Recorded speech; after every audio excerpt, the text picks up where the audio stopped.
Assalamu alaikum aziz kurmanlar. Teşekkürler hayırlı olsun. Ben Adil Uygur. Uygur Tədqiqat İnstitutu namıdan hammalarga salam yollayman. Tarafta institutumuzun müdiri, şundaqla Hacettepe Üniversitesi Edebiyat Fakültesi tarix bilimi o'qituvchisi doçent doktor Erkin Akram muallim bilan o'tkazib kelayotgan xalqaro vaziyat va kun tartib nomli programmamizningki yangi bölümü diqqatingizga bo'ldi. Erkin muallim hoş geldiniz. Hoş bulduk, rahmet. Aziz görürmenler, biz bugünkü programımızda mındaqlı iki bir mühim temini analiz qilishimiz. Birinci temimiz, hammalarga ma'lum bo'lgandek, Birleşken Devletler Teşkilatı İnsan Hakları ki 50. qitimliq yig'inda Sharq Turkiston va Uyg'ur masalasi to'g'riliq mühim bir ovozga qo'yish faoliyati o'tkazildi. Bu faoliyatda Kuba boshchiligidagi 67 davlat Xitoyni qo'llab bizga qarshi bayonot bergan bo'ldi. Gollandiya boshlig'idagi 47 davlat bo'lsa, bizni qo'llab Xitoyga qarshi bayonot berdi. Bu to'ng'ir masalaninki siyosiy, iqtisodiy, shundoqla ideologiyalik, ya'ni ideya tarafdori va biz bugungi programmamizda mushu muhim teminiki mandaq chiqib aytgan vaqtida Birleşken Devletler Teşkilatı iborat xalqarodagi eng cho'ng tashkilotniki Sharq Turkiston va Uyg'ur masalasi tufaylidan ikki qutbga bölünüşü keltirib chiqargan bu masalaninki siyosiy va ideya tarafini analiz qilishtirishimiz. Oldindan ma'lum ikkinchi temamizda o'qasa, bu bir necha kun ilgari Xitoy mudofaa ministri Amerikaga qarshi nihoyat kuchli qattiq bayonotni berdi. Bayonotning mazmuni bo'lsa, biz Tayvanni elish badaliga yoki Tayvanni qutqizib qilish badaliga alan gap bo'yicha butun dunyoga jang e'lon qila olamiz degan bayonotni berdi. Amaliyotda bu vazni intayin kuchli bir bayonot. Biz bugungi programmamizda agar vaqtimiz yetib qolsa, shu temani analiz qilishimiz. Aldı bilan muallif bu Birleşken Devletler Teşkilatı İnsan Hakları yig'inida Sharq Turkiston va Uyg'ur masalasi tufaylidan ikkiga bo'linib ketgan yoki ikki qutbga bo'linib ketgan bu cho'ng hadisini siz qanday tushuntirasiz? 2019'dan itibaren şunda ikiye bölünüş mesele başlandı. Bugün yani şu kutuplaşma meselesi devam kılıyordu. Tabii bu Harp devletlerinin ki bu Uygurlarını kollab yoki ularga hissasçılık bildirişinin sebebi yani Uygurlar ait dünyadaki mühim bir millet yoki bu Harp devletlerinin ki ko'nglida ait suyulgan bir cemiyet yoki bir millet bo'lg'ashqa emas bu yerda. Bu yerdagi mesele inson hakları meselesi. Yani bu G'arb devletlerinki qabul qilgan bir universal bir insan hakları degan bir hukm var. Bununki asas bu insan haklarınınki esasında yoki bununla bağlangan çoğun mesele bo'lsa bu qimmat qarash. Yani Xitoydagi bir demokrasi bo'lmagan, insan haklarına hurmat qilmagan bir hakimiyetninki bu Uyg'urlarga ilib borgan zulmini tanqid qilishdir. Uyg'ur meselesi xalqaro kun tartibga kelmasdan evvel yani bu siyasi merkezge kelmasdan evvel Tibetliklarga shuni qiladi. Hong Kongluklarga shuni qiladi. Shuningga 47 devletninki a'zolari bu Xitoyga qarshi chiqishi bu sebepten de düşersek. Bugün Sharq Turkiston meselesi G'arb devletlerinki strateji seviyedeki meseleye tek aylanmadı. Yani bu devletler Xitoyga karşı ilip bağlan siyasi, iktisadi, ticari, pul muamelesi degandek nurg'un sahada Xitoyga karşı bir kozur halıga tek kelgini yok. Buna mani verse kelgüsündümü yapılışının ihtimali mi var? Eğer de Kuba'nın başçılığında 70 tane devlet bularga karşı çıkıp Xitoyninki Sharq Turkistonda yürgizayotgan siyasetinin nayda isil bo'lganligini, g'arbliklar bu yerda yolg'on so'zlaganligini jakarlagan bo'lsa, bu yerda sebepler biraz boshqacha. Çünkü bazı devletler Xitoydan manfaat talab qiladi. Bazı devletler G'arb devletlarga bir o'chmanligi bo'lg'ashqa Xitoyning yinida turayotgan ahvol bor. Bazıları hem de Xitoyning tashviqotga ishinib bu G'arb devletlerinki deganligi ishonmaslikdan yani bir subjektif bir ko'z qarash bilan bunu qo'llagan bir ahvol bor. Eng cho'ng sebep shu manfaat. Bu manfaatda siyosiy bo'lishi mumkin, iqtisodiy, ticari manfaat bo'lishi mümkün, diplomasi manfaatlar bo'lishi mümkün. Ama Uygurlarınki bu nurgun devletlerini özünün yeniğe tartış için kolunda hiçbir nersi yok yani. Çünkü Xitay bazı devletlerge ebeydigen menfaatlerini bireleydi. Ama Uygurlar bunu biremeydi.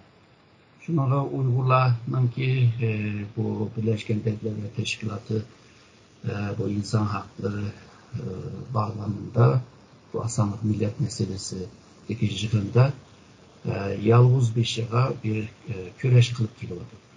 Dünya Uygur Kurultayı'nın reisi Dolkun sahnede çıkıp yapılan çağda karşısında 3 tane Xitay'ın adamı var. Ular Dolkun'u mu karlıgan, davada mı karlıgan, Şark Türkistan'ı işgal kılgan halda, yani Şark Türkistan Xitay'ın zimini bölmek Xalqara kanunga xilaf degandek gaplarni qilyapti. Şununla bu küreşte, yani Birleşken Devletler Teşkilatı'nın sahnesindeki küreşte Uygurlar biraz aciz kılıyordu. Şununla bu güçlendiriş doğru kılıyordu. Yani bu talaş tartışmanın aksında şu meseleler, sebepler bağlı oylayın. Birleşken Devletler Teşkilatı bu tepinti karar çoğun devleti, yaklaşık arkadaş devletlerinki burunnikin tutkan, ya Xitay tutkan siyaseti pozisiyisi veya ki bizi tutkan pozisiyisi kandıqlar rol oynamış mümkün.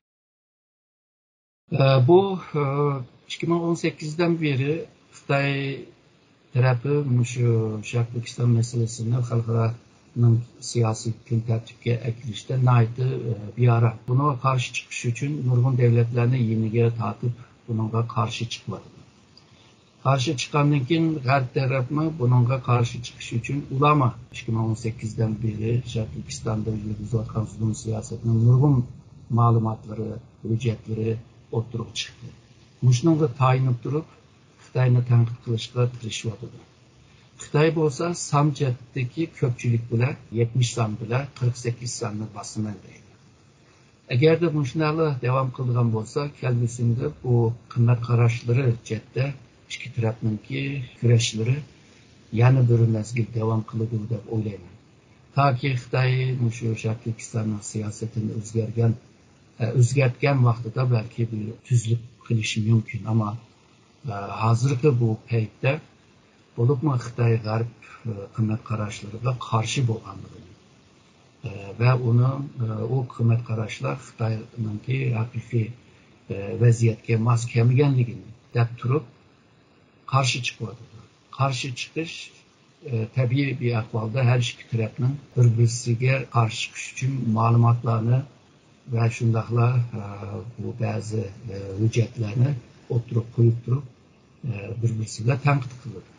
Birbirine tanqid qiladi. Eğer de iki tarafınki bu cidalları eğer de şiddetlenip ciddi bir seviyeye kelgan çağda Garip devletleri Xitayga bo'lgan bisimlar güçlüydü. Fakat bir yerde yani meseleninki sahibi bo'lgan Şark Türkistanlıklar bir yerde çıkarak hizmet kılışka mecburendi. Eğer de şu peytte bu hizmetini kılmay ya ki sel karab kaldırgan olsa, o iki tarafınki cideli azalgan vaxtıda, bu vaxtıda Uygurlarga, Şark Türkistanlıklarga bir ziyan edip gelir. Şununla ebeymen degendek Dünya Uygur Kurultayı'nın reisi Dolkun İsa yalnız bir şeye u yerda küreş qilishimiz nurgun Uygurlar aşu seviyede, aşu anda, aşu bilimlikte, aşu tecrübelikler Xitayga karşı çıkarılgan vaxtıda Garipliklar belki Şark Türkistanlıklarının hakkını qoğdaş cetimi biraz özge bo'lgan ishonchimi kuchlimidi. Eğer de Şark Türkistanlıklar bununla sel qarab eğer de qilmay qolsa, ular deydi bu halk belki istemeydiğim şey özünü kirişmeydi ki biz neymiş fikirlerimizde bir düşünce peyda olacağında tabii Şark Türkistan davasına bir ziyan olurdu da oylayman. Bu qatimki avazlı kuş faaliyetinden bu faaliyette Xitay iqtisodiyot üstünlükni egalladi. Albatta Xitay için bu keyinki Birleşken Devletler Teşkilatı'nın yakın başka meselede bizim tüpelimizin bir mesele oturukları vaxtıda şimdi tabii yolda kuzurluk faydalanış mümkün. En çok bir siyasi organda biz şu kolaylıqlarla intihayın köp. deganni deb turib. Xitoy shu san'atlik afzalligidan foydalanib, bundan keyin ham xalqaro sanada, ham Xitoyning ichida, ham Sharq Turkistonda qanday siyosat yo'l qo'yish mumkin sizcha? Bu san degan narsa Birleşken Devletler Teşkilatı'nda moyum hamdi. Moyumluğa hamda u yerda ovoz qo'ygan chog'da san ko'plik bilan qabul qilindi. Shuningga bu Xitoy sanni bana qilib turib, o'zininki shu siyosiy va axloqiy jihatda muhim bir o'rinni egallagandek ko'rdi.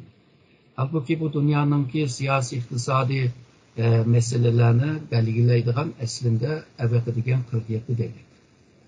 Yani bularınki xalqaradaki təsiri ve dünyadaki bu güç ile siliştiğin çağda ular aldınqı sırada, aldınqı növbətdə.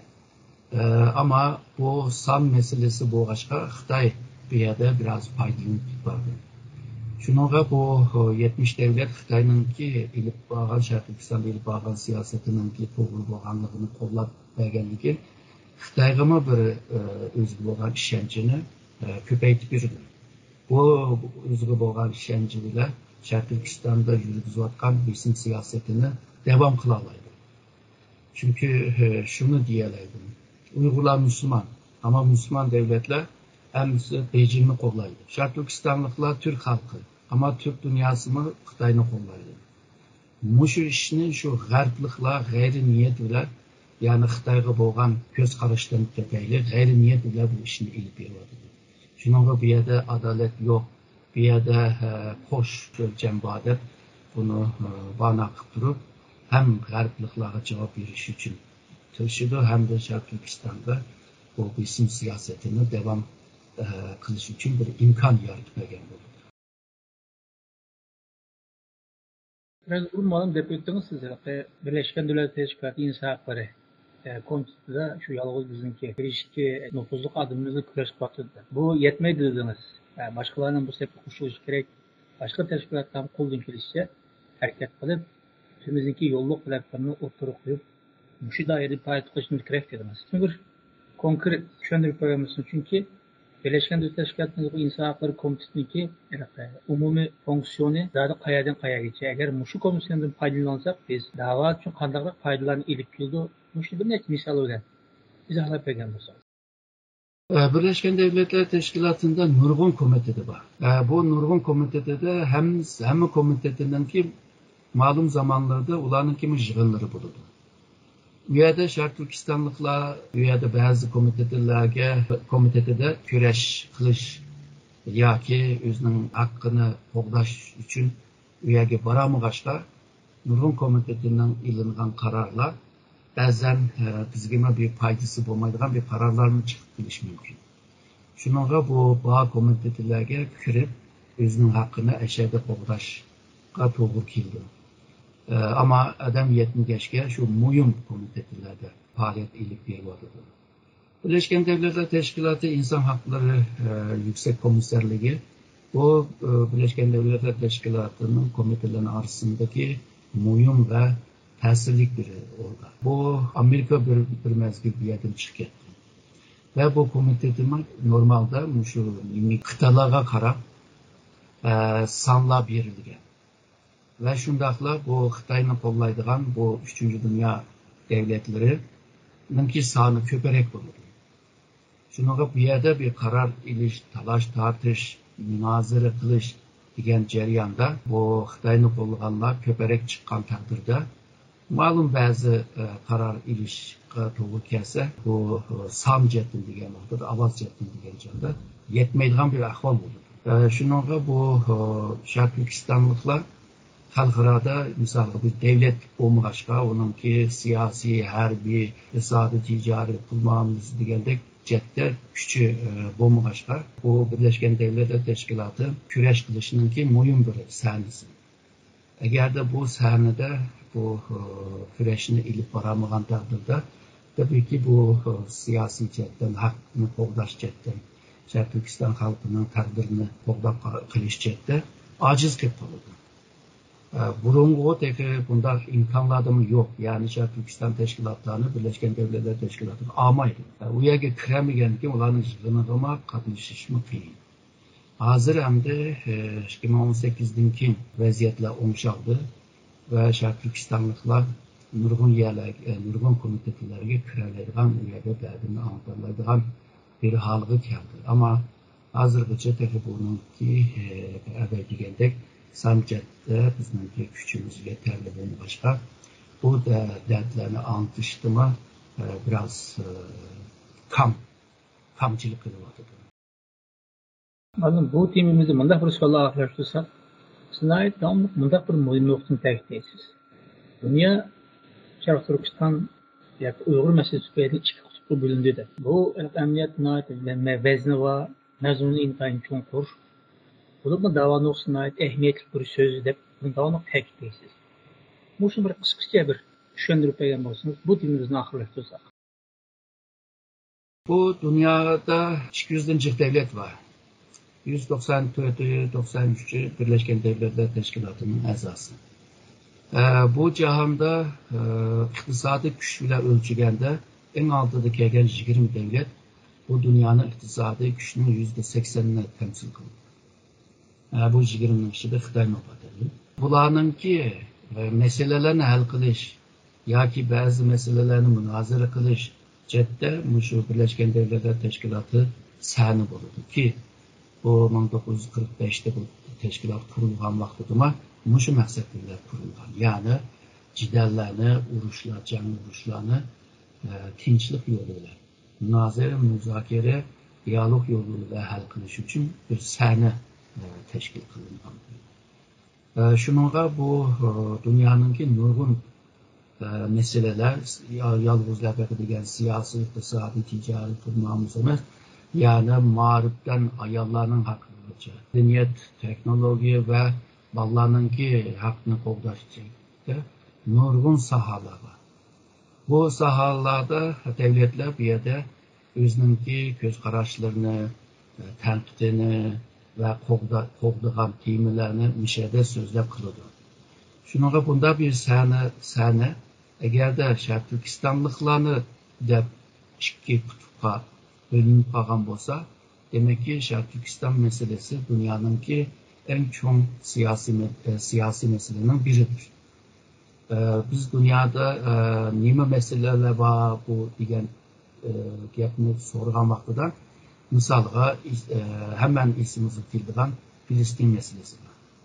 Ondan keyin bu Keşmir meselesi. Ondan keyin nurgun devletlerninki bazı meseleler var. Misalga Spanya'nınki bu Katalon. Ondan keyin Kanada'da köpükleyimiz, İngiltere'deki Şotlandiya'dayımız, Greenland'da yerler var. İtalyan'ın kimi var, Fransa'nın var. Ve nurgun devletlerinin mışlar meseleler var. Ama bugünkü dünyanınki en çok matbaatlar. Meyli bu jurnal olsun, gazet olsun, internet gazeti olsun.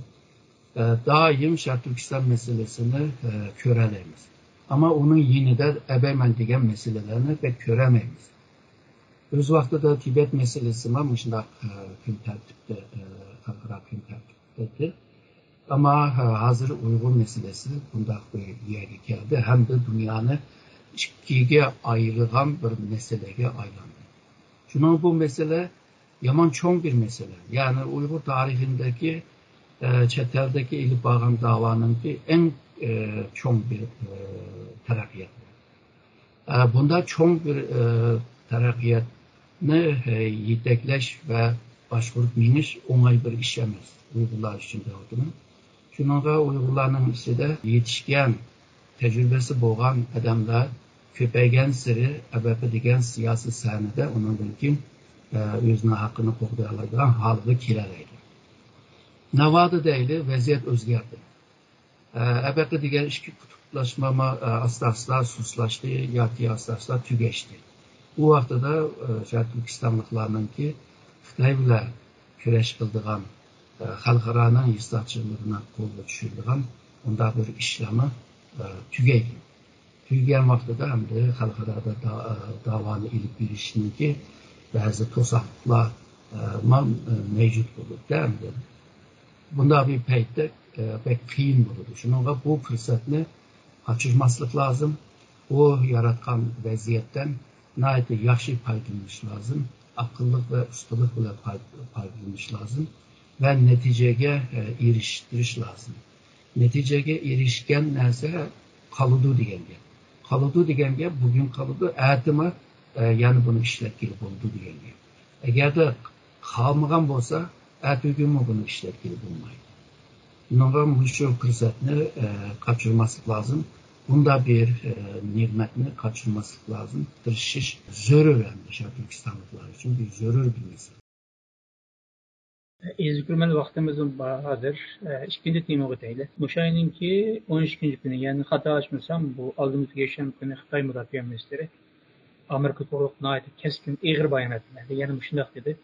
Eğer Amerika Tayvan meselesiga yoki Tayvan meselesini bana qilib turib bizniki ishimiz aralashsa, biz Amerika başliq bütün dünyaya jang e'lon qilishga tayyormiz degan keskin bir ifodani bildirgan bo'ldi. Bu hozirgidek Rossiya Ukraina urushi mezgilida undan keyin Xitoyninki yoki Xitoy tarafidagi davlatlarni Joe Biden'ninki ziyorat qilishi, undan keyin Ukrainaniki vaziyatniki nisbeten burunga qaraganda keskinlashib ketishi balkim Xitoyni beyaramchilikqa solgan bo'lishi mumkin va Xitoy shundoq bir bayonotni berishga majbur bo'lib o'zining inkosini Amerikaga yoki Amerikani qo'llaydigan davlatga bildirib qo'yishni orzu qilgan bo'lishi mumkin. Biz bugungi programmamizda shu Xitoy nima uchun shundoq bir keskin pozitsiyani berdi, buni oxir ko'rinishi qanday burundan keyin Xitoyninki bu pozitsiyasi rayonga qanday ta'sirlanib keldi degan masalaga javob topshirishimiz. Malum sizce bu Xitay Müdafiə Ministeri bundaq keskin bayonotni berishiga nimalar sabab bo'ldi? Bununki sebepnin biri bu 49'da Xitay Xalq Cumhuriyeti kurulgandan keyin Tayvan'ı çokum bu azat kılınız tırnak içinde. Bu bir milli meselesi, bir hükümetin meselesi, Komünist Parti'nin ki hal kılması olmaydıgan bir işe aylandı. İkinciden Xitay burunga kalgan çağda güçlendi. İktisadi taraqqiyotga tayinib turib, harbiy kuchini güçlendirdi. Bugün Xitayninki bazı kurallarının son jihatdan deganda Amerikadan ko'p. Bazıları Amerika sifat jihatdan Amerikachilik bo'lmasa, bazı ilg'or bunday kurallar, misolga uçak gemisi degandek urush kemilarininki soni az bo'lsa, qolgan xildagi ham aeroplan jihatdan ham de shu kemalar urush kemisi jihatdan soni ko'paydi. Kuchmi qozondi, harbiy jihatdan kuchmi qozondi. Undan boshqa hozirgi Xi Jinpingninki Xitoy raisi Xi Jinpingninki bir tarixda yezib bilish, tarixda bir Xitoy xalqiga bir to'p qo'shgan bir masalani yaratish orzusi bor. Shuningga Tayvanni agarda qo'lga tushgan taqdirda Xi Jinping hamda tarixda yezildi. Xitoy Xalq Cumhuriyetining quruvchisi Mao bo'lsa, ikkinchisi shu Xi Jinping bo'ldi. Xi Jinpingning shunday bir orzusi bor. Hozirgi payt qanday deganda shu Rossiyaninki Ukrainaga hujum qilishi bilan, jang etish bilan bugungi xalqaroninki mavjud bo'lgan tuzum va sistemni bozdi degan gap. Amerika burungidek bütün yer shaharni ta'sir yetkazoladigan kuch ojizligi. Ama Amerika bütün dünyada navbatga qo'ysak yana birinchi kuch. Ama onun yer shaharni, bütün yer shaharni ta'sir qiladigan kuch ojizligi. Bu ojizlik degan gap abaqa degan xalqaro tuzum va sistemma buzilishga boshladi. Yani hozir kimning kuchi bo'lsa, shu o'tirg'i chiqib o'zininki xohlagan yerlarni oldigan, xohlagancha manfaatni oldigan abaqa tuzum va sistemga qaramaydigan bir ahvol paydo bo'ldi hozir. Chunki bu dunyoninki tuzumi va xalqaro munosabatning sistemini shu Amerika va G'arb davlatlar asosida qurilgan. Bular birlikda qurgan. Yani bunda degan chaqda keyingi yillardagi tabii qadama-qadama keladi-da bu. Keyingi yillarninki taraqqiyotlar hozir biz degan bu dunyoninki tuzumi va xalqaro munosabatning sistemi buzilishga boshladi. Bu buzilish tabii Xitoy uchun bir o'zining orzu qilgan ba'zi rayonlarni tartilish va qo'lga tushirish uchun bir fursat yaratdi. Shuningga bu Ukraina meselesi bilan birlikte eğer de Amerika bu meselelerini hal kılamagan takdirde, Gariplikler bu meselelerini hal kılamagan takdirde, bu vaqtida Xitoyning ki Tayvanni qo'lga tushirish meselesi kelgan chog'da Garipliklarni kuchi yetmaydi degan ma'no chiqdi. Şunun bu bütün bu arka görünüşten köpeyli bu da ki Shangri-La Xavfsizlik diyalogu yığınında Xitay Müslimçilik Çin yapmadı. Aslında Tayvan meselesi Shangri-La yığınının ki 20 yıldan beri Tayvan meselesi bağlı bu. Ama kinki bir işgijinin içinde bağın sırı bu Xitay'nın ki bu xil zoranlık ya ki bu xil qattiq ifadelerni işitish keyingi yillarning kelishi. Bu yil hamda xalqaro bundaq bir buzilish devam qilayotgan bir jarayonda buni deyishi tabii bu nurg'un davlatlarning diqqatini tortgan bo'ldi. Chunki bu shaklda avvalman deganda Xitoy Tayvanga hujum qilib qolgan taqdirda g'arb davlatlar Tayvanni qutqizolmagan taqdirda bu vaqtda Xitoyni to'xtatadigan hech bir kuch qolmaydi. Tayvanni qo'lga tushirgandan keyin Osiyo Tinch okeanininki nurg'un rayonlar Xitoyninki chegarasiga kirgan bo'ladi. Misolga Tayvan bo'g'ozini Amerikalik deydi, bu yer xalqaro dengizi deydi. Shuni xalqaroning kemlari o'talaydi deydi. Tayvanni qo'lga tushirgandan keyin Xitoy bu yerni ichki dengiz deb qaraydi. Boshqa davlatlar bu yerda o'tolmaydigan bo'lib qoladi. Shuningga Jirak'tan aylanıp ondan keyin o'talaydigan bir ahvol yaratdi. Ve Amerika'nın ve bazı Asya Tinch okeanidagi davlatlarninki birlikte Xitoyning shu dengiz kuchini to'xtatish va uni to'saqlik qilish uchun kuchi yetmaydigan bo'lib qoldi. Ya'ni bu Asya Tinch okeanida Xitoy bir kuch qozongan bo'ldi. Xitoyningki dengiz ipak yo'li strategiyasining amallashishiga nihoyatda foydasi bo'ldi. Amerika ve G'arbni xohlamaydigan ba'zi davlatlar bor. Bular asta-asta Xitoyning yanida turishga boshlaydi. Chunki hozirgi bu Amerikaga meydan o'qishi shunday davlatlarga hozir kuch beryapti. Ya'ni menlar Amerikaga qarshi chiqa olmayman, nima desa deyalayman degan kuchini berib turib, ularni yanida tortishga tirishadi. Ondan keyin Xi Jinpingning 2017'de 19. partiya qurultayida e'lon qilgandek 2049'ga borgan chog'da dunyoning jahongir davlat bo'lishini nishonini bu talab qilgan nishonga erishish uchun tirishadi. Ya'ni jahonni Xitoy so'raydi. Shuningga Tayvan meselesi oddiy bir mesele emas. Buningki kelgusi yaratgan nurg'un ta'sirlar bor. Taraqqiyotlarni o'zgartiradigan bir omillar. Hozir siz muhim bir narsani dedingiz, ma'lum bu Xitoy yüzündeki bu qattiqqo'llikka shundoqla keskinlik bilan tirnoq ichida G'arb davlatlariga bir yandan tehdit cheklangan bo'lsa, bir tarafdan o'zini qo'llaydiganlarga jasorat berishyapti. Bu ojiz davlatni bir yoqqa qayirib qo'ysak, bularning ta'sirlarini bu Amerika boshliq G'arb davlatlari Xitoyning shundoq zo'migarlik pozitsiyasi yoki qattiqqo'lligi degan mush bayonotga qarata bunga qaraganda texnik bir aktiv hareket etish mumkinmi yoki Xitoylar shunday qildi deb bunday bir burungi pozitsiyani davomlashtirish mumkinmi? Bu pozitsiyani davom qiladi deb o'ylayman. Chunki Amerika Xitoyga qarshi chiqamasa, Japoniya va Janubiy Koreya degandek bu ittifoqdosh davlatlar Xitoyga beqinishga majbur qildi. Ya'ni yolg'izlar bu ojiz davlatlar emas, bunda kuchli davlatlar Xitoyga beqindi. Xitoy bu kuchlar bilan birlikda Amerikaga meydan o'qiyolaydi va G'arbninki kuchini ojizlashtirdi. Ki bu Xitoyning amaldorlari da'votidir, Sharq yukselyotidi, G'arb cho'kayotidi degan. Bu bir tushuncha.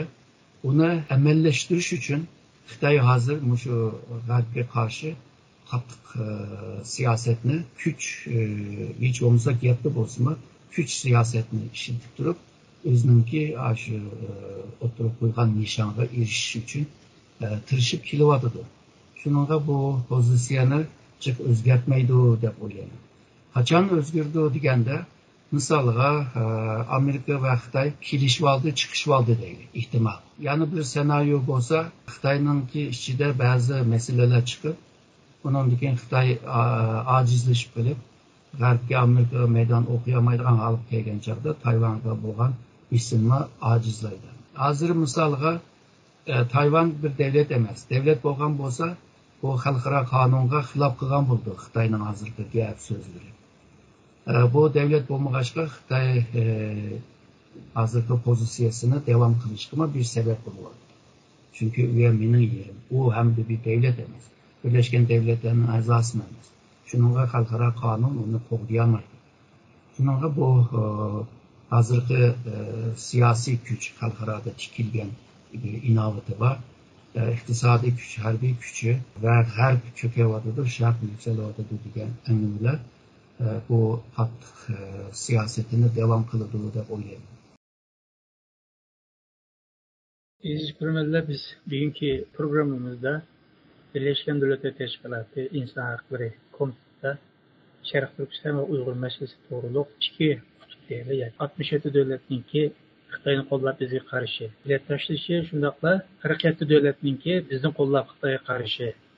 Ovoz berishining sababidan dunyoning bizning sababimiz ikki qutbga bo'linishiniki analiz qilishdan birga Xitoyninki Tayvan tutgan pozitsiyasi shundaqla g'arb davlat tutgan yoki bildigan ta'kidlarni analiz qildik. Ko'p rahmat sizga. Rahmat aytaman.